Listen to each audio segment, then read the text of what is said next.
press back to Congressman Leila de Lima, baby.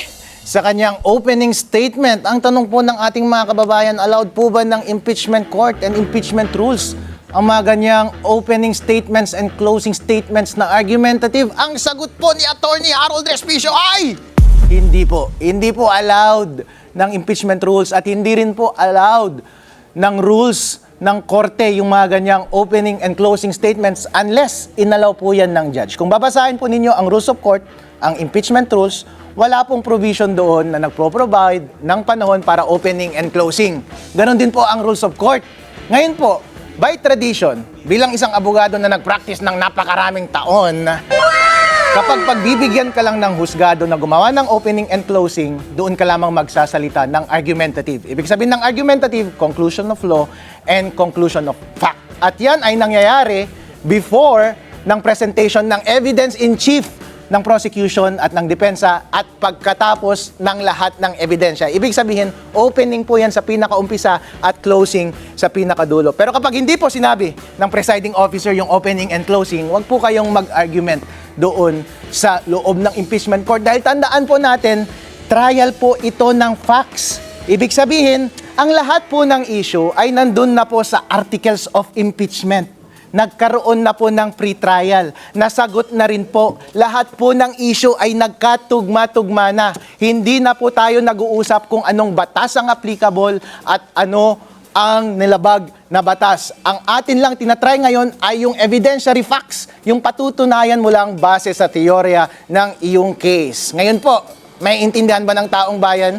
Pag base po sa rules lamang, hindi talaga maintindihan ng taong bayan yun. Kasi nga po, ang gagawin po ng husgado dyan, ang mga husgado natin ay mga senador. Babasahin lang nila yung complaint, answer, pre-trial, and then titignan lang nila yung issue, evidentiary issues, tapos dapat tatanungin lang dapat yung testimonya, yung nagte-testify, yung witness ng kanyang sagot base sa factual questions. Hindi po pwede ang conclusions of fact.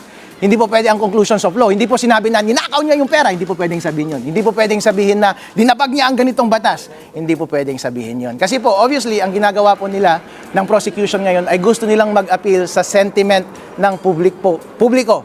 Kaso nga po, hindi naman po yun yung pinoprovide ng rules.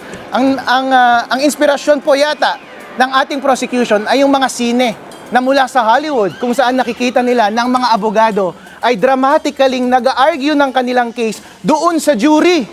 Dahil po yun, sa kanilang rules ay provided po yun. Dahil po ang jury, ang mga miyembro nun ay mga ordinaryong tao lamang. Kaya kailangan mong i-explain sa kanila yung teorya ng case mo, pwede kang mag-conclude ng law and fact. Pero po, dito sa framework ng impeachment trial, hindi po ganon dahil naka-layout na po dapat sa complaint, sa answer, sa pre-trial order, lahat ng issues at dapat ang gagawin lang natin ay tawagin natin yung witness. Wala na dapat opening, ang sasabihin na lang dapat, Your Honor, I call on our next witness. Sasabihin niya yung pangalan ng witness and then sasabihin niya yung purpose ng kanyang testimony.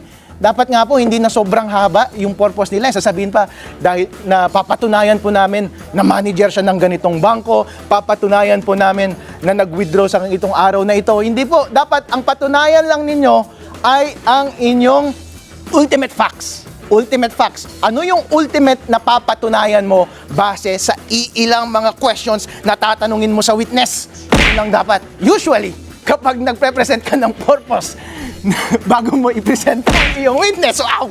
Aray ko! Bago mo i-presenta ang iyong witness, ang sasabihin mo lang yung ultimate fact na papatunayan ng mga evidentiary facts na ipepresenta ng testimonya ng witness at ng kanyang ipepresenta na document. Kaya, Madam de Lima, huwag ka nang mag-opening dyan, huwag ka nang mag-argue dahil nadadala nyo po ang sentimento ng publiko, pero ang publiko po ay hindi sila ang huhusga pagdating sa uli. Ang mga senador po. At magtiwala po kayo na napag-aralan nila yung pre-trial order at nandito lang tayo sa evidentiary settlement ng kanilang mga testimony. Alright?